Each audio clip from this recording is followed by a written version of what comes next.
Hi there, everybody. This is Patricia Windrow at the Cable Easel with a program and part number 2 of a scene which was begun in part 1.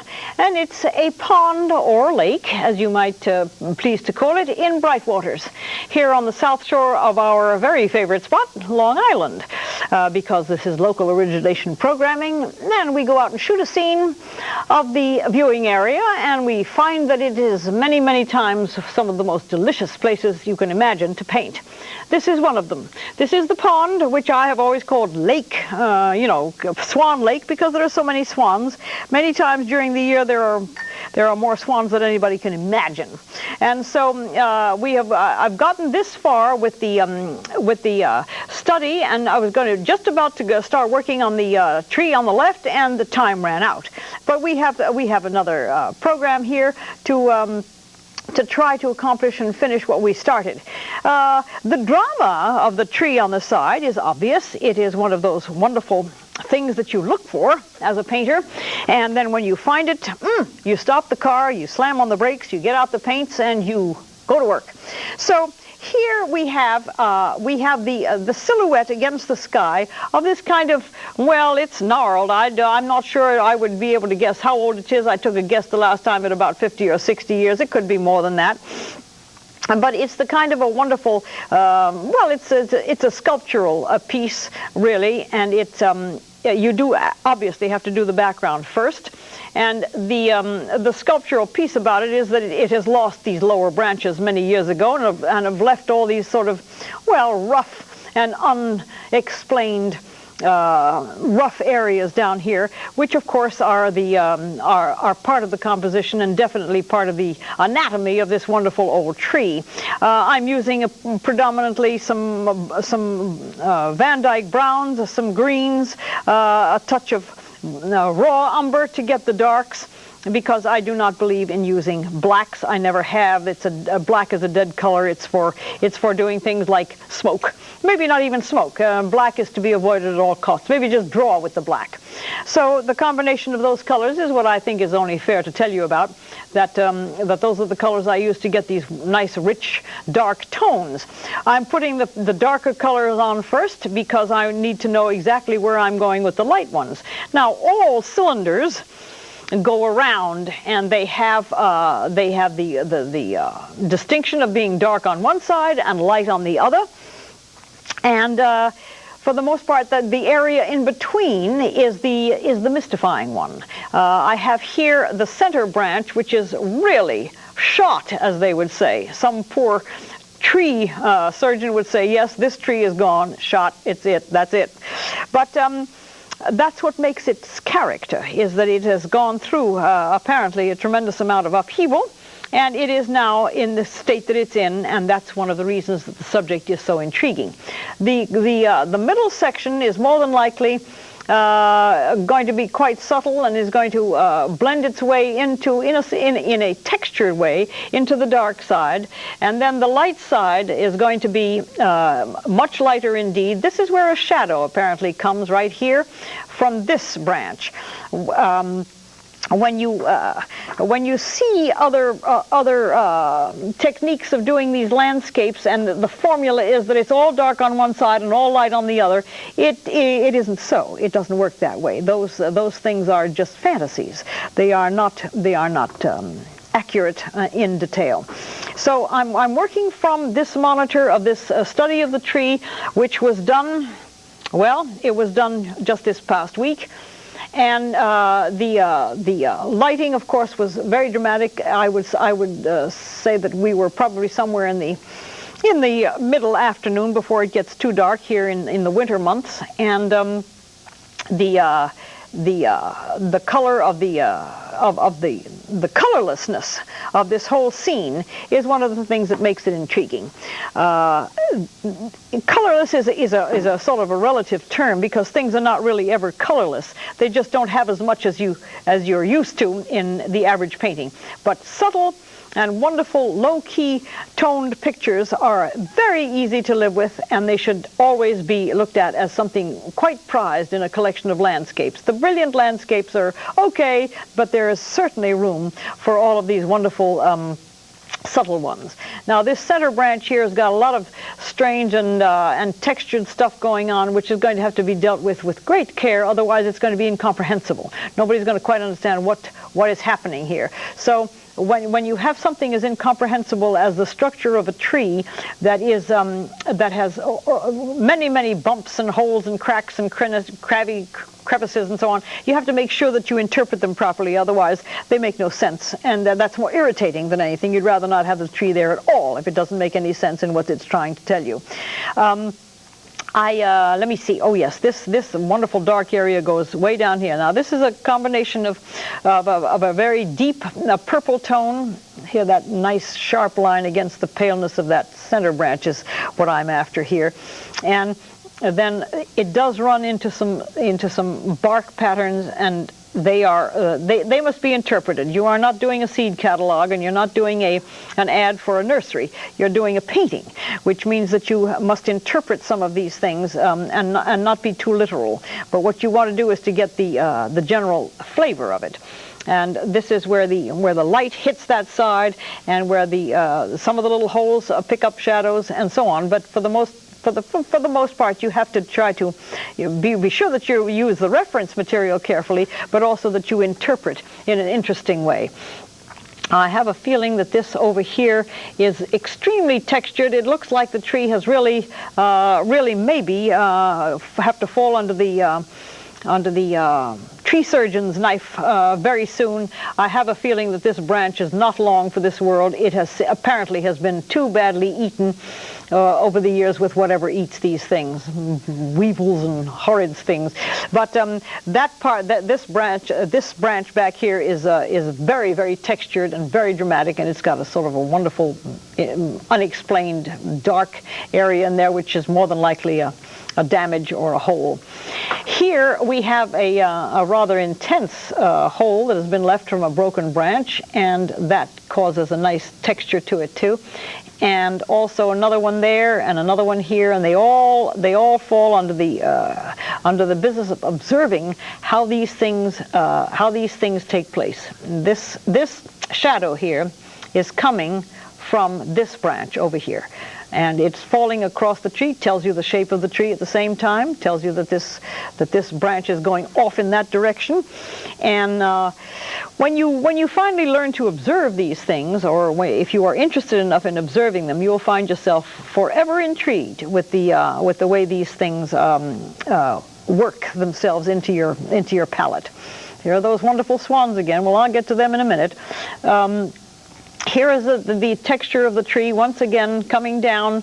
It's very, very dark down here, and very little of the lightness is left. But it is darker than. Whoops! Don't let the paint fall on the floor. You'll have a ruined floor. The darkness of this silhouette here is because it is truly way off on the other side of the source of light. So they can be made even darker. So as you see, some tree that appears to be just sort of dark everywhere turns out to have many, many subtle places about it. The shadow of that branch falls into this area down here and then kind of disappears. So when you talk about subject matters, even just an old gnarled tree is more than enough. You do not have to go jazzing off to Tibet to find wonderful subject matters. They're all right here. I believe that I see that part of this knot up here has got a lot of light being cast against it. This has got a nice bunch of very pale light coming down in front of that knot. giving it even more interest. And maybe even here. And this little guy and this little one has got some interest to it, and that one, and here we have some light falling on there. Okay, that was a sort of a way of just finally overcoming that problem. Now, the next one is the swans, because the branches are in front of them. And I'm going to have to try to catch those swans in a typical swan position. Namely, there we go, that head turning sideways is what I'm after. There, okay, swan, all right. Oh, he's gone already. Well, as you can see, you have to be tricky, you have to be fast, and I see if I can remember a little bit more about what happened with that. It was struck by a lot of light, and he was looking the other way. Let me see if I can catch that one again. I'll mix up the tan. These are the hazards of working out of doors. On wildlife. Wildlife does not pose. It goes about its business, but if you can catch the essentials as they disappear, you can sometimes maybe even not have to worry about doing sketches beforehand. Let me see how he goes. All right, the back of him is kind of in shadow, yes. Well, we'll do the best we can. I believe that this might be considered the back of his tail. That's in darkness, and his head is the most wonderful part. So let me see if I can get that, but we can come back to that a little bit later. Not really. Well, as I say, you do what you can with what you've got. Maybe a smaller brush will help me to maybe clarify that head. Oh, just a minute. Yes. I'm not talking much because I'm trying to catch a swan in action. Okay. Maybe not. No, he's got two beaks now. Too bad. Hang on, I'm going to take one beak out. Take one beak out. All right. Now maybe there's a swelling on his head. Yes, his head is going to be a little bit more swollen than that. Not swollen, but there's more head to him. See, I do this when I'm out. I talk to myself as that swan is going by, and I'm saying to myself, yes, this is the way it goes. Well, in any case, we will try to probably make that even handsomer as the time goes by, but I want to deal with the bushes as we as I said before, they are the next in line. And we'll wait for that swan to come back sometime. Let me get my great and trusty weed brush. And here I'm going to show you that over here, as all of these very intense and very, very thick branches, which are pond bushes, of course, they grow unattended and completely wild on the sides of these bodies of water, and they in the wintertime are visible to see just how many branches there are. And the more you put in, probably the better. And they have to be very subtle. My brush, of course, as you can see, is the this is a fat one, and out of that comes the other ones. That's why I say that the business of going out with a camcorder is very, very helpful, because you can go back and recheck your work. But as you can see, the technique of doing these branches is, first of all, you have to have a new brush. I got this new brush recently because I had worn the other one out, and the other one did not have any more life left in it, and it needed to be buried once and for all among the great graveyard of old and used brushes of no longer any use to anyone. Sometimes you can use the downstroke instead of the upstroke for the multitude of branches, and that's because you're dealing only with the tips of the branches, and they're all about the same size. So all of these here, and the more you do, the more thickety quality you'll get. But you also have to see and remember that some of these branches are pale, because even though they're small, they do in fact catch the light, the sunlight. So and I'm going to be able to now put branches in front of my swan to show you that he is on the other side. Maybe I'll catch his beak better and fix it later. But for most of the time, we have to be able to make all of these things believable? If they're not believable, then it's not what I call a competent, realistic painting. I'm going to take a short break for a moment, study the swan's beak, and I'll be right back. Don't go away.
Back again, caught me at the swan's beak, and I'm now going to continue to try to wind this up with as much information as I possibly can about this wildlife painting. The silhouette of something is one of the most important things, and if you can get the silhouette of any of the wildlife that you see, the chances are that you will be able to kind of, as they say, get away with it. I believe that this swan had a little bit more body to him than what I showed you earlier. He may, it may be incorrect, but right now this is about the most that I can settle for, because I think that the head is the right silhouette. And besides that, we have the wonderful opportunity of hiding him behind all these funky branches, as you might say. He is definitely hidden. Make it sort of a really subtle thing that there's that swan hiding behind the branches. And when the picture is over, you will accept it as a possibility of exactly what's happening, because nothing in these still lives remain constant. Everything changes very rapidly. But as you can see, if it's interesting to see that swan is hidden behind all of these branches. At least I hope it's interesting, because that's the way I'm going to be able to get away with this. Oh, those flying birds are just wonderful. That's one of the things that when you're painting out there, you really get to see the close encounters, as it were, with all these amazing creatures. As I said before, these branches, even though they are in silhouette, a lot of them catch the light. And I'm going to over here the quantity of branches is rather extensive, because it's, as I say, wild and unattended growths, and they tend to become just plain gray and a solid mass of sort of matted and tangled material. But doing them with the brush is a good idea also. To have it all sort of blend, the gray area which is lost in tangles, and to have the definition of the branches is part of this picture. That's why it's important to be sure that you're faithful to it. The picture is this shoreline, and the shoreline has a foreground that is brambles. And brambles, of course, are not the easiest things to interpret, but boy, if they're there, they ought to be properly done. I see that some of those brambles have picked up some color, some fall color, and so with a touch of yellow and a little bit of burnt sienna, I'm going to show you that you should introduce the fall color if you do find it and see it. And there it is on the shoreline. The sun, of course, is shining in the afternoon, and there is a green kind of nice sort of well, it's kind of a green area here. Well, that's a little bit that's not subtle enough, but here we go. This little grassy spot here is going to be catching the shadows of all those brambles, and that gives you a nice balance of having the green at the top of the picture and maybe a little bit down here as well. And then the shadows that are being cast from these heavy growths are also of interest in this kind of a land, in this kind of a scene. That you will catch you'll catch the subtleties of shadows of small, apparently unimportant objects, but they're very important. And here the little tells you the time of day. The nice part about this is that you're being let in on something which is not obvious, not the face of a clock telling you, but it is telling you that this is sometime in the afternoon of a winter day. Well, before I'll lose total track of it, let me put the light filmy branches on here that I talked about before. Even though they're very, very subtle, they do catch the light, and some of them are actually quite brilliant, and they're white. So they can be put in very interpretively, but they've got to be equally as small as the others were. And the logic of all of this is obvious, that these little subtle branches are also catching light.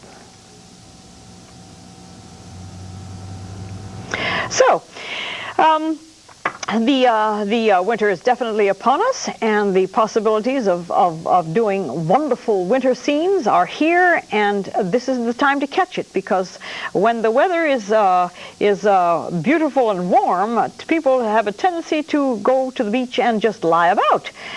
In the winter time, it's a nice idea to try and catch some of this wonderful subtlety. There are people who live in the tropics who never see this, and they admit to me that they really miss seeing the amazing events of the winter time up in our area. I think that I also probably ought to attend to some reflections, which are now no longer on my monitor. That's a pity. So we'll just wait for that to happen. Maybe there are going to be some reflections, but I do remember that there were a few subtle ones that came down, and I will show you how I'm going to do that. See this stanchion? This stanchion can use a reflection just by pulling some color down very, very slightly. And here also, and also this tree, as I recalled before, is casting a wonderful reflection there in the distance, as well as this one. Oh, just a few suggestions of what these reflections will do. We'll tell you all about the water there. It's vital that there is no reflection from this part, but there may be. Let's see if I can, no, well, yeah, okay. All right, a little bit, not much. The other side of the tree has got to be attended to. I get carried away with my need to get things that are passing by really fast, and so if that happens, then oh, wrong color. Here we go. This is better, and make sure that you check that as you before you leave and say, what did I forget to put in, because the color can change almost in a matter of moments. So, and I believe that this color down here is darker than the edge of the tree. The light struck edge of the tree is being very visible against the darkness of the water.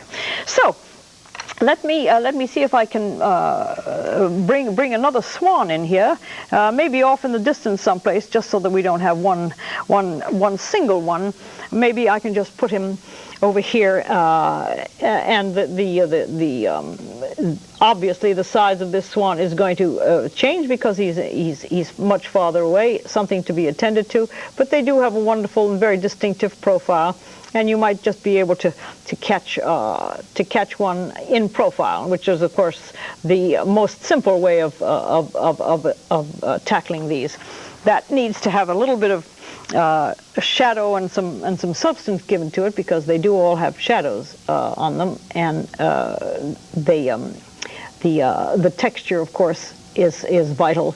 There will probably be no reflections on that one whatsoever, but I'll wait for him to swim by again and see whether or not I can pick anything up. There are those reflections once again.